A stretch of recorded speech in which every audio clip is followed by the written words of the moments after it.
Good morning. This is John from the Springs Mennonite Church.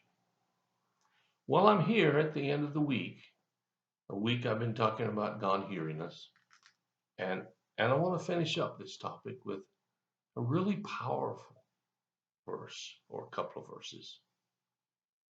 I know I've talked about how God listens and how we can come to Him. But if you're like me, sometimes you wonder why God seems to be so slow. Why does He take so long? And some people even then say, maybe He really doesn't care. But this verse explains it all.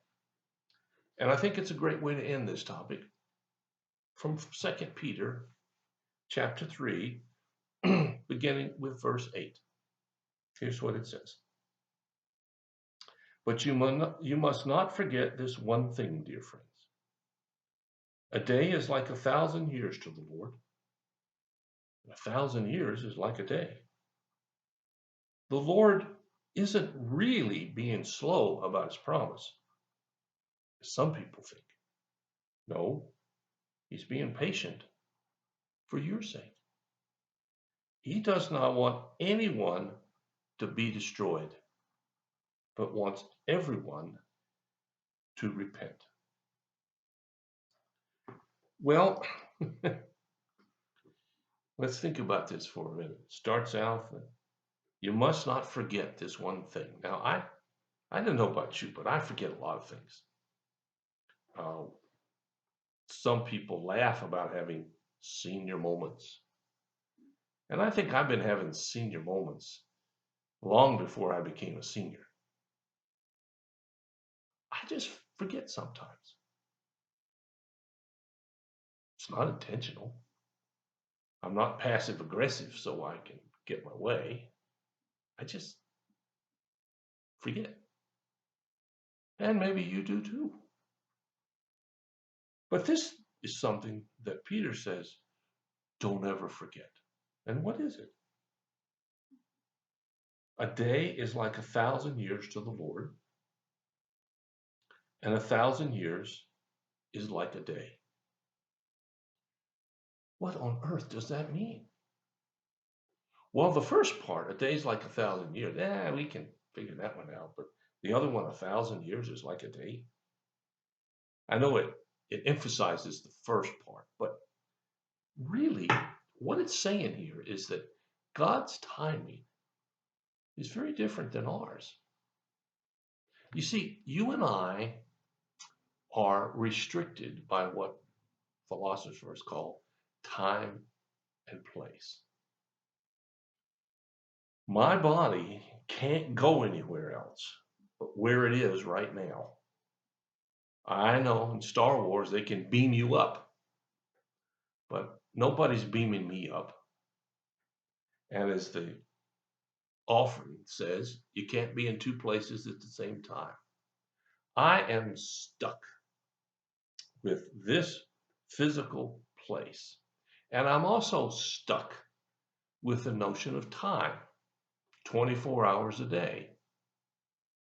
I can't speed it up. I can't slow it down. I can't live in the past. I can't live in the future. All I can live in and understand things is in the right now. Now, I do have the ability, and you do too, to think about the past and reflect on it. Anthropologists and other scientists tell us that human beings are the only ones that can do that. And we're particularly the only ones that can reflect on ourselves so we can learn from our past mistakes. Now, doesn't mean everybody does it. I don't know about you. Sometimes I do. Most of the time I do, but not all the time.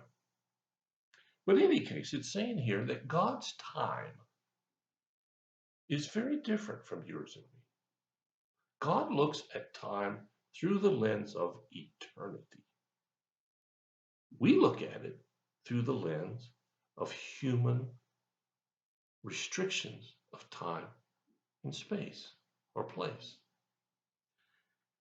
Peter says, don't forget that. And then he says, now remembering that, the Lord really isn't slow about his promise, as some people think. Now, have you ever thought God was moving too slow? Well, I have. Uh, I bet you have too. And that's rooted in this notion that what I want now.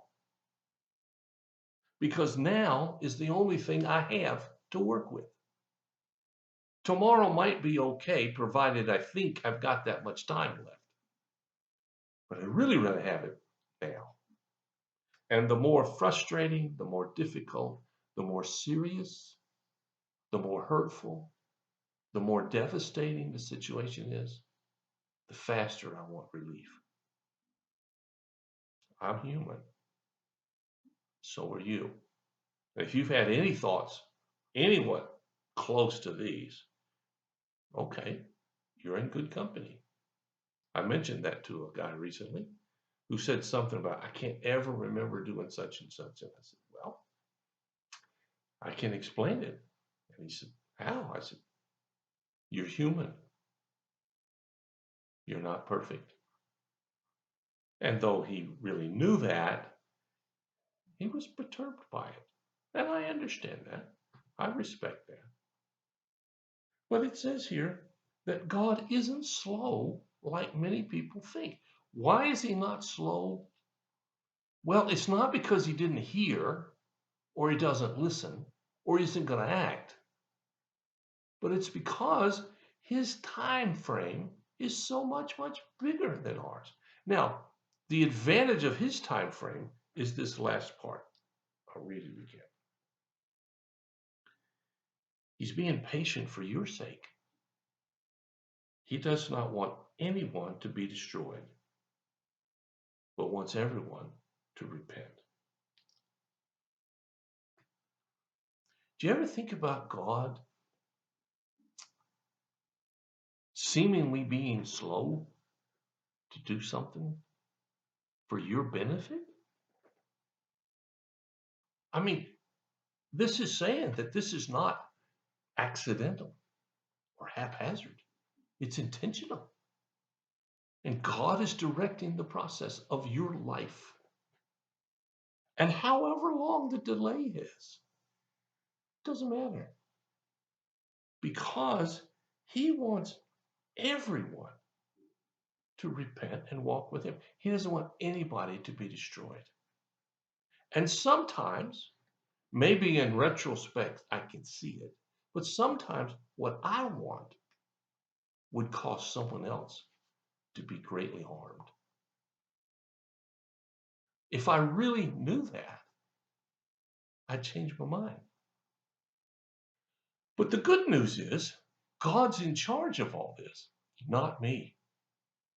So when you ask God for something, or you pray, and it seems like it's taking longer than it really ought to, just remember, God has a plan for your life and for those around you. And it's only way down the road that we might be able to fully understand that. But he does at the moment you ask. Well, read the passage again and think about it if you have to. I appreciate you listening this week. I hope they've been helpful. Hope you've gotten something out of it. If you have a need or prayer request, let us know.